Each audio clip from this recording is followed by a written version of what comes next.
Enfim, bom dia, boa tarde, boa noite. Meninas, vamos fazer a continuação, né? O terceiro vídeo falando sobre Napoleão Bonaparte. E a gente vai falar agora sobre a questão espiritual de Napoleão Bonaparte, né? Porque querendo ou não, Napoleão Bonaparte, ele também teve uma questão espírita, né? Eu estudei Napoleão Bonaparte, gente, desde os meus 10 anos, eu sou fissurada, apaixonada por Napoleão Bonaparte. E isso são anos, né? Só pra vocês entenderem. E vamos lá.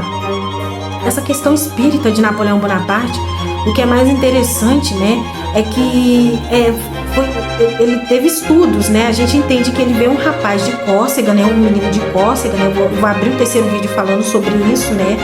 Que ele era um rapaz romantista de Córcega, ele lia Jovem Éter, ele queria ser matemático e ele foi através do destino, né, jogado pelo não só destino também, né? Não destino, né? Porque querendo ou não, ele não tava nos planos dele, né? Eu acho que teve mais até, teve impulsionamento do irmão, como eu falei no segundo e no terceiro vídeos que vocês vão ter que ver, né? E assim, essa questão espiritual de Napoleão Bonaparte, né? Porque, querendo ou não, quando a gente entra numa questão de Revolução Francesa, né? A ascensão dele, né? Querendo ou não, principalmente a sorte, né? Porque muitos falam que Napoleão... Aí é que entra a questão da sorte de Napoleão Bonaparte, né? Porque muitos falam que ele foi sortudo, né? Gente, eu tô suando ainda. Enfim, falaram que ele era sortudo, né? Que ele ganhou na sorte, né? E eu falei com vocês no segundo vídeo que não, óbvio que não, né? A gente tem que levar em consideração a época e a gente tem que levar em consideração que ele, assim, ele estudou pra estar lá, né? Estudou pra estar lá, não, né? Ele, assim, através das vitórias dele, né? Ele foi se tornando mais competente, né? Então, ele foi um gênio pela época, pela competência, né? E pela sorte também, né? E aí que veio essa questão espiritual, que eu achei muito interessante a gente falar sobre a questão espiritual. Porque, querendo ou não, Napoleão Bonaparte, né? Ele tem essa questão do lado espiritual porque ele foi induzido, né? Dizem que ele foi induzido, né? A vencer as guerras, né? O que faz dele gigantesco, né? Mas eu acho que isso também foi usado também como política, né? Porque querendo ou não, aí a gente vê muita questão de Napoleão Bonaparte que eu acho surpreendente. Ele tinha um papel de se enaltecer, né, de levar assim, de trazer assim um próprio marketing de si mesmo, além da conta, né? Então ele usou tanto o imaginário da Revolução Francesa, ele usou tanto as habilidades que ele foi criando em relação às guerras que ele foi ganhando, né? E querendo ou não, ele, inclusive, gente, só pra gente entender, porque Napoleão Bonaparte ele era sim um gênio, né? Porque muitos falam que não, que foram também dados à sorte. Ele queria ser matemático, né? Então, para uma pessoa ser matemática naquela época, tinha que ter noção de cálculo, né? Tinha que ter noção dos inimigos, tinha que ter noção do terreno, né? Isso tudo é estudo, gente, estudo. Ele estudava. Ele estudou os inimigos, ele foi ganhando competência mais uma vez com as batalhas. Enfim, e se tornou quem ele era hoje, né? Mas a gente também tem essa questão do marketing pessoal, né? Porque querendo ou não, Napoleão Bonaparte ele usou muito do marketing pessoal para ele mesmo, né? Ele se enalteceu, né? Ele se engrandeceu, né? E a partir que ele ia ganhando mais vitórias, mais marketing pessoal ele fazia dele mesmo. Aí a gente fala, mas como assim um marketing pessoal de si mesmo? Querendo ou não, dizem, né? Eu acho que nessa parte aí a gente tem que concordar, né? Que ele também falsificava algumas cartas, né? E tem comprovações que ele falsificava algumas cartas que ele mandava, né? Não, eu venci a tal guerra só utilizando 2 canhões. E assim, o inimigo foi muito assim frouxo. E ele mandava as cartas para a França e assim, isso vibrava a cabeça dos franceses. Ou seja, ele conseguiu também fazer um marketing gigantesco com as guerras que ele ia ganhando, né? Então foi uma mistura de muita coisa assim, né? E querendo ou não, isso enchia o coração dos franceses, né? Eu acho que a França naquela época também, por isso que leva um lado espiritual muito lindo, né? Eu acho que Napoleão Bonaparte, querendo ou não, traz essa grandeza em si, porque querendo ou não, a gente está falando de uma Revolução Francesa. O povo, quando ele chega, né, como eu falei no vídeo 2, quando ele chega nessa etapa de querer fazer revolução, é porque é como todo mundo já leu, como todo mundo já sabe, né? é uma pobreza extrema, né? Então, assim, querendo ou não, o caráter do homem ali naquela época já tá baixo, né? Então, assim, já baixou o seu nível, assim, caráter não, né? Emocional, emotivo. Napoleão Bonaparte, ele sabia motivar as pessoas, né? Ele sabia encher o coração dos franceses, né? E ele sabia se enaltecer, e no fato dele se enaltecer, ele também enaltecia os demais, né? Ele levava muita esperança, né? Principalmente nas vitórias, né? E muitos até espíritas, né? Por isso que eu falo que, assim, quando eu peguei o meu primeiro livro espírita, né? Um dos livros espíritas, né? Isso aí já é outra coisa, né? Isso aí é outro estudo, porque, gente, eu estudo muita coisa, mas enfim. Isso não é a questão aqui em si, não é o foco em si. Quando a gente fala da questão espiritual, quando eu peguei um livro de espírita, né? Eu falei, poxa, não é possível que até um livro, Napoleão Bonaparte vai parar até no livro de espírita. Sim, ele foi parar no livro de espírita, né? E assim, foi incrível, né? Incrível. Eu tô querendo, não tô querendo passar pro quarto vídeo, mas eu acho que eu vou acabar passando. Vamos fechar aqui. Então a gente tem o Napoleão Bonaparte, que era um rapaz assim, que usou da própria propaganda pessoal, né? Eu acho que ele fez isso maior como ninguém até hoje, né? Quando a gente vai ver o túmulo de Napoleão Bonaparte, né? Até o jeito como ele colocou o túmulo dele, né? A gente pode ver que ele usou até da estratégia, né? Pra gente entender como ele era inteligente, ele era estrategista, né? Ele usou da estratégia, né? Porque até hoje, quando a gente vai ver o túmulo de Napoleão Bonaparte, a gente tem que olhar para baixo, né? Como uma forma de referência, né? De dar referência para ele, né? E ele conseguiu usar isso até com os franceses, né? Ele conseguiu enaltecer, encher o coração dos franceses, né? Eu acho que ligado à competência de Napoleão em várias partes, inclusive no marketing, né? Essa capacidade de inteligência, né? Essa capacidade de foco, essa capacidade de competência, essa capacidade de saber mexer com o coração das pessoas, né? Que todo líder tem que saber fazer isso, né? O que faz de um líder, obviamente, né? É ele saber motivar as pessoas, né? Tocar nas pessoas no lado mais importante. E ele fez isso diferente de outros, né? Diferente de todos os demais, né? Gente, até Beethoven, né? A gente tem até comprovação. Beethoven criou a sinfonia para Napoleão, porque ele sabia fazer isso.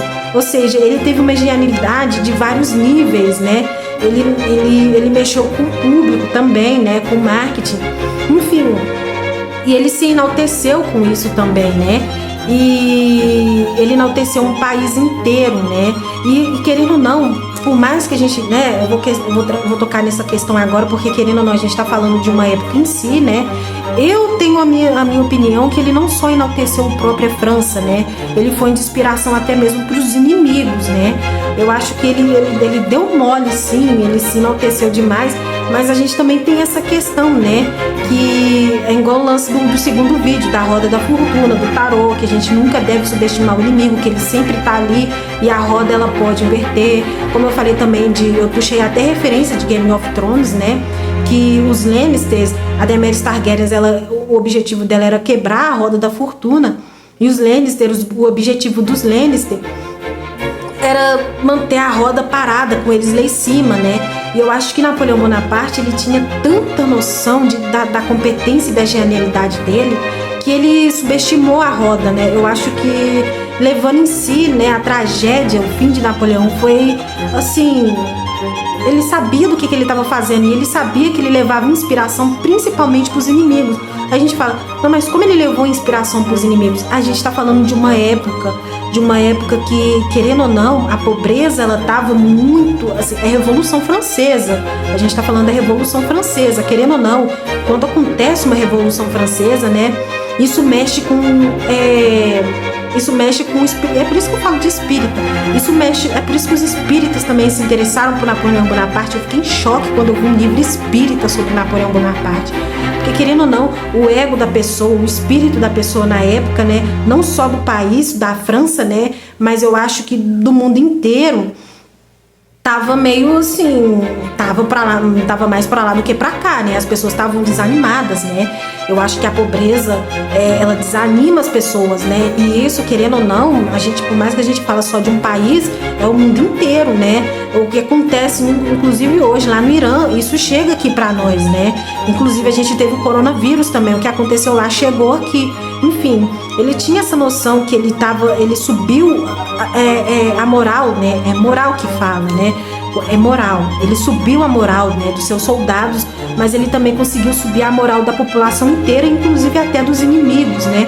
Enfim, e foi parar no livro espírita, né? Porque foi uma coisa muito grande o que ele fez. Pra gente entender, esse é o ponto que eu queria falar pra vocês, né? Esse é o ponto-chave, né? Teve que ter 2 vídeos pra gente entender que ele conseguiu subir a grandeza e a moral das pessoas, né? Numa época muito escassa. É o que faz ele também ser uma pessoa genial, né? É isso que também fez os espíritas olharem para Napoleão, e é isso que fez ele também olhar para si mesmo e entrar nessa questão também espiritual, porque querendo ou não, a gente está falando de um rapaz que era romantista, ele era romântico, a gente tem questões com a Josefina, né? Que querendo ou não, a gente sabe da Josefina, que ele se aliou a Josefina também por questões assim, Josefina era mais velha, Josefina, enfim, eu falei isso no segundo vídeo, né? Que ela abriu as portas para ele e tirou ele essa visão de córcego, né? De um rapaz assim do interior, né? Mas isso eu acho que, querendo ou não, na França, né? E ele sentia em si que isso ele ia levar para a vida inteira, né? Ele tinha um lado humano, né? E inclusive quando ele teve que lidar com os russos também, né? Porque eles falaram muito dessa questão, eles olharam muito para essa questão da etiqueta de Napoleão, porque Napoleão Bonaparte ele não tinha etiqueta, né? Por isso que ele, inclusive, ele se juntou a Josefina. Mas enfim, aí a gente tem esse lado espiritual grande de Napoleão, né? Que fez ele ser um cara tão gigante, um cara genial, né? E que chamou a atenção até dos espíritas, né? Porque ele trouxe a moral de todo mundo, assim, de volta, né? E ele deixou obras incríveis para trás, né? Eu acho que a França não seria França hoje sem Napoleão Bonaparte, né? Tem o Arco do Triunfo, né? Que é lindo, é maravilhoso. Tem o Museu da Guerra, né? Que eu acho que, assim, querendo ou não, o Museu da Guerra da França, metade ali eu acho que é só Napoleão Bonaparte, né? Porque querendo ou não, os franceses gostam de enaltecer Napoleão Bonaparte, por mais que os americanos não gostem tanto, né? Eu não sei. Os russos também não, mas a gente sabe o que Napoleão fez, o que Napoleão fez em si. Os espíritas também sabem, né? Que querendo ou não, mexer com a moral de uma população inteira, sabe? É genial, é incrível, sabe? E até Beethoven parou para fazer uma sinfonia para Napoleão. Gente, todos da época pararam para elogiar Napoleão Bonaparte. Eu queria estar viva naquela época, só pra, assim, sabe, sentir a energia de estar ali, sabe, numa época em que Napoleão Bonaparte estava ali. Deve ter sido incrível, né? Vencer várias guerras, levantar a moral de uma população, principalmente numa época, assim, que estava de revolução, né? E a gente sabe que a Revolução Francesa tem a ver com fome, tem a ver com escassez, tem a ver com a moral de um ser humano muito baixa, né? E um rapaz em si que queria ser matemático, enfim, pobre, né? Levantar a moral do mundo inteiro. Deve ter sido incrível, incrível. Mas enfim, ele trouxe muitas vitórias, né? E inclusive, né, o Museu do Louvre, né? Eu acho que eu tô pra fechar o vídeo, eu acho que eu não vou fazer mais. Mas enfim, o museu, porque querendo ou não, eu tenho mais coisas pra falar. Eu nem falei de Josefina ainda, né? No caso que ele teve de Josefina, que ele era um cara bem romântico, não falei, enfim. Não falei das outras batalhas, das outras guerras, né? Porque, assim, querendo ou não, a gente tem que entrar nessa questão também do espiritismo, também nessa área, né? Porque, querendo ou não, falou até de Joana d'Arc, né? Mas, enfim, o vídeo tá acabando. E a gente tem, querendo ou não, o Museu do Louvre. O Museu do Louvre, gente, só pra a gente ter ideia, o Bonaparte, ele ajudou a lotar o Museu do Louvre, né? Quando a gente visita o Museu do Louvre, a gente tem que entender que, é lógico, que toda pessoa quando vence guerras, obviamente, ela saqueia, né? Napoleão Bonaparte saqueava artes, obras de artes, ele amava a arte também. E o Museu do Louvre é o Museu do Louvre hoje, justamente porque Napoleão Bonaparte ajudou a lotar o Museu do Louvre, né? Então, assim, França é França hoje, eu não sei o que a França ia ser sem Napoleão Bonaparte. Eu amo Napoleão Bonaparte, desde os 10 anos. Enfim, meninas, eu não vou falar mais, né? Eu vou cortar o vídeo por aqui. Talvez eu fale faça parte 5, parte 6, parte 7, porque tem aquela questão da Joana d'Arc também, que eu estudei, assim, eu falei, gente, não é possível que eles vão juntar Napoleão Bonaparte com Joana d'Arc. Sim, juntaram, né? Os franceses, eles ficaram fissurados em Napoleão Bonaparte e fizeram essa analogia também. Enfim, se inscrevam no canal, fiquem atentas para mais conteúdos e tchau!